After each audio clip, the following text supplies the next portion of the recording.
Hi,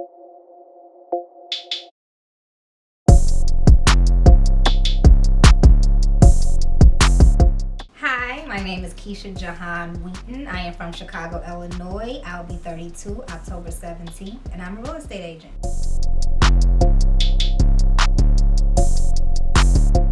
How long have I been single? I've been single for a very long time. So technically, I've been single since 2012. I did have like a brief little relationship for like 8 months. So I guess I have to count that. So if I count that, I've technically been single for 2 years.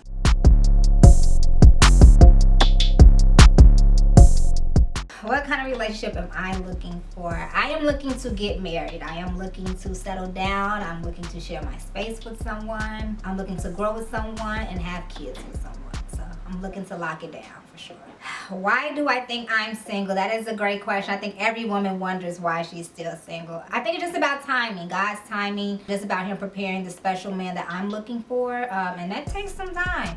So I think not only God's timing, but I'm also working on my career. I have a business that I'm running. I'm in grad school. So I think when He clears certain things off my plate so I can focus on that husband, then He's going to bring that husband.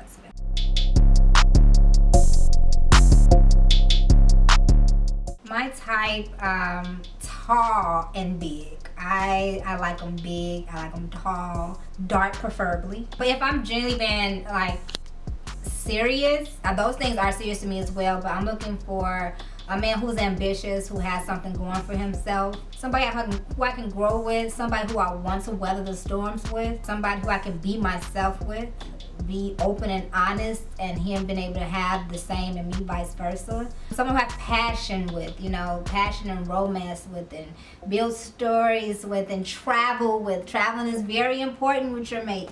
And just go places with, and somebody who's family oriented and come from a good family. Nobody's perfect, of course, but and somebody who puts God first. Like, if you can't come to me and nobody else, you go to God first, me, and then your mama. That's how it's supposed to go. At this stage of my life, I never saw myself here, but I was never one of those people who feel like in my 20s, 25, I'll be married with kids. I thought that was ridiculous. I'm gonna be 32 in a couple weeks. I honestly saw myself at least like about walking down the aisle by now, or at least just having a foundation with someone, and we're kind of like almost at that stage of marriage and a kid at least. Now, I've always been one of those people who's always in a relationship.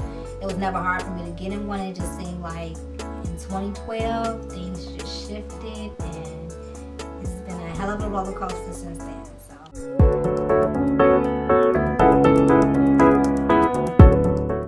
Being a woman of color definitely has an effect on my dating options. Now, I was just having this conversation with my best friend, and I had posted this message on Facebook, and I'm like, you know what?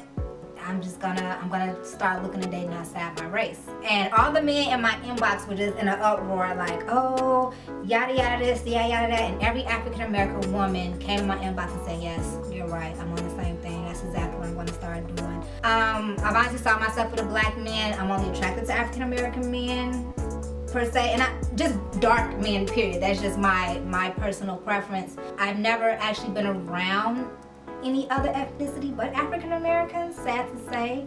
So I've never been open to other things or had the option to be open to other things, but I am putting the effort and energy in trying to be open to other races. I've never seen that for myself. Like, no problem with anybody else, don't get me wrong, but I just never foresaw it. So now I am in a position, I was just telling my best friend, like, I'm gonna start opening myself up, and not because I think that they're better, but I think that they might value us a little more than our own do. African American men, I'm just being honest, they don't value African American women. Unfortunately, they value everything that's not fake, everything that's not us, but they want them to be us, and it's the weirdest thing ever. Like, they like these white women, these Blasians and whatever you call them, right?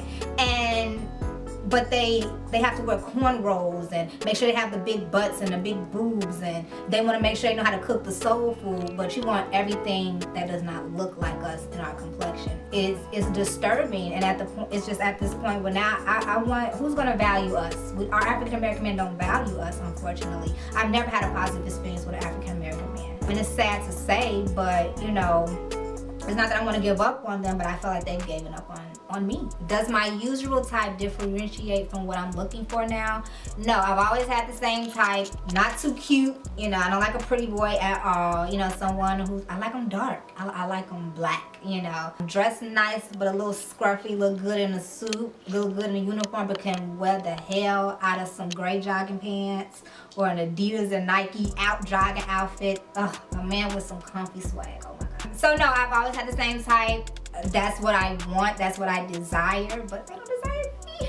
I've been open to other things. Like, I have talked to other people who's outside of what I physically like, because they have something more important, which is the mental and everything else that you're supposed to look for in a person. And, you know, unfortunately it still didn't work out, but I am open to dating other things. Like, I don't date one kind of man. I have an attraction to one kind of man, but I don't date only one kind of man. It's like, I date, you know, nerds or people who's quiet and mysterious, men who are professionals, or I never really dated a man who wasn't like a street guy. That's just never been my thing. But you know, I'm open.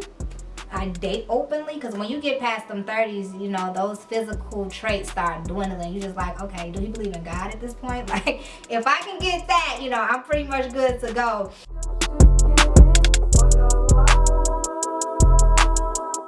Location has a big effect on dating. Chicago men, I'm sorry, are trash. It's not a lot to choose from here, unfortunately. And I lived in Atlanta for about a little over a year, and it's like a culture shock in men. The way they treat you, the way they court you, the way they talk to you, the way they just treat you in general. And I'm not saying, yeah, they are better than Chicago men, in the sense that I think that most of them had more fathers in their households. I think that most of them grew up in that traditional Southern, you know, Southern hospitality. That is real. They have Southern hospitality. And men here, they don't even know to open the car door for you. You know, they don't even know to just be a gentleman. I think that's what we lack a lot in Chicago versus Atlanta. Atlanta, they're all about the gentleman. You know, they might be being a gentleman to 5 other women, but I mean, you got men in Chicago being not a gentleman to 10 other women. So, you know, it's kind of like, if I had to choose, I didn't want to move back to Chicago because I didn't want to date the men here.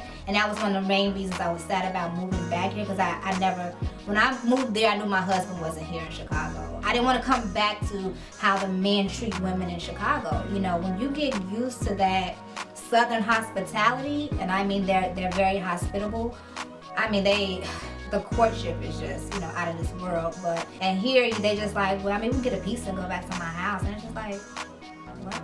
Like, are we doing that? And I can't necessarily say that's been all of my experiences, no. But I've definitely had better experiences in Atlanta versus Chicago. And a lot of people say, oh, but they're gay. Let's just be honest, you know what I'm saying? It's the same amount of gay, down low, undercover men in Chicago as it is in Atlanta, but they treat you better. I don't think Chicago is where it's at. And I just putting it all off on men. Let's take a little bit of accountability for ourselves, women. Like, we are not valuing ourselves. We are not challenging these men. We are not letting them know, like, hey, no, I'm not your snot tissue. You're not gonna blow on me when you want to and throw me to the side and pick me back up when you need to use me again. We need to be more stern, and we need to be more open and honest with what we want. And if they cannot provide that, it's okay to just move on. Because these men in Chicago, they're gonna talk you out of whatever they can get. You know, they're gonna give you the whole spiel for the first 2 weeks, and then if they see you ain't going that first 2 weeks, they're gonna bounce, because they never had intentions on being with you in the first place. They had intention on using you for what they wanted and moving on. So I think we need to take our time with these men. We need to hold these men accountable. We need to make sure that we are being treated how we want to be treated. Why not? They're going to use us for what they want, right? So, you know, why can't we stand up and say, hey, look, this is what I want, if you can't provide it, okay. And it's okay to be okay with moving on and saying that's not the person for me. And maybe I'm just there now because I'm older, and where I'm at is just totally different. My mindset is totally different. I don't even bother dating anymore if I know that it's possibly not going to go where I need it to go or want it to go. Dating Chicago is tough.